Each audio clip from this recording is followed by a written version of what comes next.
पुरानी हवेली का दिया। शाम ढल चुकी थी। रवि गांव की पुरानी हवेली के पास से गुजर रहा था। कहते हैं उस हवेली में हर अमावस्या को एक दिया अपने आप जलता है, जिसे देखने वाला कभी वापस नहीं लौटता। रवि ने हंसते हुए कहा, अरे ये तो बस लोक कथा है, और हवेली के अंदर चला गया।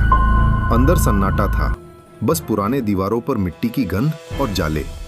अचानक आंगन के बीचों बीच एक दिया अपने आप जल उठा।